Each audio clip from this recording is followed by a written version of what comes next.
অনেক গেমস দেখতে পাইলাম যে চাঁদাবাজির অভিযোগে মির্জা আব্বাস সাহেবকে পিটাই দিচ্ছে পোলাপাইন। তো এগুলো আমি আসলে নেটের মাধ্যমে দেখতে পাইছি, অনেকে গেম বানাচ্ছে।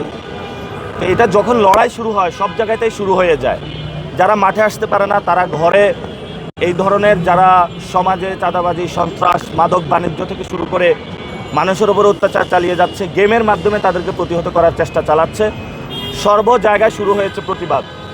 ইনশাআল্লাহ 26-এর ইলেকশনের মধ্য দিয়ে বাংলাদেশ থেকে যারা চাঁদাবাজ, সন্ত্রাস, সম্রাট যারা আছে তাদের ওয়াশ আউট হয়ে যাবে ভোটের মাধ্যমে। আর বড় একটি বিষয়, অনেকে বলে যে আমি বিজয়ী হব। বিজয়ী কে হবে এটা জনগণ ডিসাইড করবে, জনগণ ভোট দিয়ে এটা সিদ্ধান্ত নেবে। কারো বাপের কোনো সাহস নাই, উনি সিদ্ধান্ত নেবে। এজন্য জনগণের হাতে রায় ছেড়ে দিন। জনগণের সিদ্ধান্তের মধ্য দিয়ে ইনশাআল্লাহ আমরা একটি নতুন বাংলাদেশে যাব। জনগণের কাছে কি পরিমাণ আসলে সাড়া পাচ্ছেন দুয়ারে গিয়ে? জনগণের কাছে আলহামদুলিল্লাহ ভালো সাড়া পাচ্ছি। তবে ঢাকা হাটে একটা ভালো দিক, শিক্ষিত মানুষ বেশি, মানুষকে অনেকটা টাকা দিতে চায়। মানুষ বলে আপনার টাকা আপনার কাছে রাখুন, এসব 2 নম্বরে টাকা নিব না, এবার ভোট ক্রয় বিক্রয় চলবে না। তো তারা বলছে আমরা স্বতঃস্ফূর্তভাবে যাব, আমাদের সন্তানদের ভোট দেব। যারা আমাদের অধিকারের জন্য লড়াই করেছিল, যারা শেখ হাসিনাকে বাংলাদেশ বিদায় করেছিল, যারা বাংলাদেশের রাজত্ব কায়েম করতে চায় তাদেরকে।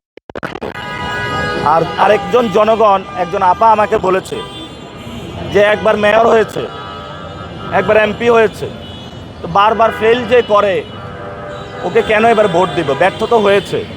শাহজাহানপুরে গিয়েছিলাম, বলে যে আমাদের এখানে কোনো উন্নয়ন হয় নাই।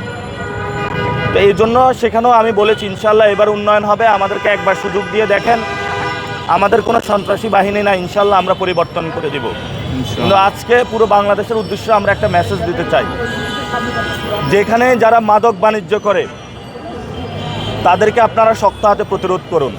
ঢাকা আটে আমরা মাদক মুক্ত ঢাকা আট গড়ব ইনশাল্লাহ, এবং মাদকের সব সিন্ডিকেট ভেঙে দিব। এখানে যারা মাদক সিন্ডিকেট রয়েছে এবং মাদক সম্রাট নামে যিনি রয়েছেন, ওনাকে আমরা আহ্বান জানাবো, কর্মীদের হাতে অস্ত্র মাদক তুলে দিবেন না। সে কর্মী মাদক খেয়ে পরবর্তীতে আপনার উপরে আঘাত করে বসবে। এই জন্য কর্মীদেরকে মাদক থেকে দূরে রাখুন। আমরা ইনশাল্লাহ মাদক বিরোধী ক্যাম্পেইন শুরু করব।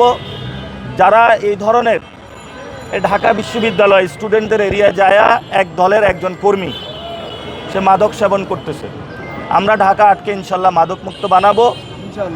এবং যদি বেশি খাইতে ইচ্ছা করে তাহলে বুড়িগঙ্গার পানি খান, কিন্তু মাদক সেবন করবেন না ঢাকা আটে। যদি আরও খাইতে ইচ্ছা করে তাহলে ময়লা খান, কিন্তু হলো মাদক সেবন করবেন না। আমরা মাদকের বিরুদ্ধে ইনশাল্লাহ যুদ্ধ ঘোষণা করলাম।